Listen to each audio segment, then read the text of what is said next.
ગૃહરાજ્યમંત્રીની અધ્યક્ષતામાં પણ એક મહત્વપૂર્ણ બેઠક ડીજીપી સહિત તમામ જિલ્લા એસપી સાથે આ બેઠકનું આયોજન, જેમાં ગેરકાયદેસર બાંગ્લાદેશીઓ મુદ્દે બેઠક કરવામાં આવી રહી છે। વિડીયો કોન્ફરન્સના માધ્યમથી બેઠકનું આયોજન। હિરણ અમારી સાથે જોડાઈ ગયા છે। હિરણ, આખા ગુજરાતમાંથી જેટલા પણ બાંગ્લાદેશીઓ છે તેમને પકડીને તેમના ગેરકાયદેસર દબાણો દૂર કરવામાં આવી રહ્યા છે।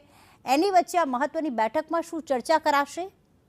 ગૃહ રાજ્યમંત્રી હર્ષ સંઘવીની અધ્યક્ષતામાં આ વિડીયો કોન્ફરન્સ શરૂ થઈ છે, જેમાં ડીજીપી વિકાસ સહાય ઉપરાંત તમામ રેન્જના આઈજી અને તમામ જિલ્લા પોલીસ વડાઓ આની સાથે જોડાશે। આખા રાજ્યમાં અમદાવાદની જેમ આખા રાજ્યના દરેક જિલ્લાઓમાં જે ગેરકાયદેસર બાંગ્લાદેશીઓ છે અથવા તો ઘૂસણખોરો છે એમની સામે જે કાર્યવાહી થઈ છે એના સંદર્ભે સમીક્ષા કરવામાં આવશે।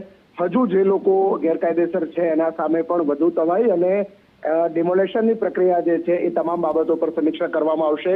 જે પણ લોકો આ પ્રકારના પકડાયા છે દરેક જિલ્લાઓની અંદર એ તમામ લોકોના ડિપોર્ટેશનની વ્યવસ્થા અને તેમના કાગળ ઉપર બેઝ તૈયાર કરી અને તેમને ડિપોર્ટ કરવા ભારત સરકારને જે કાગળો ડોક્યુમેન્ટ મોકલવાના છે એ તમામ બાબતોના સંદર્ભે આ વિડીયો કોન્ફરન્સ યોજાઈ છે અને લગભગ સંભવતઃ આજે સાંજથી જ એનું અમલીકરણ પણ દરેક જિલ્લાઓમાં જોવા મળશે। આભાર હિરેન, તમામ માહિતી માટે।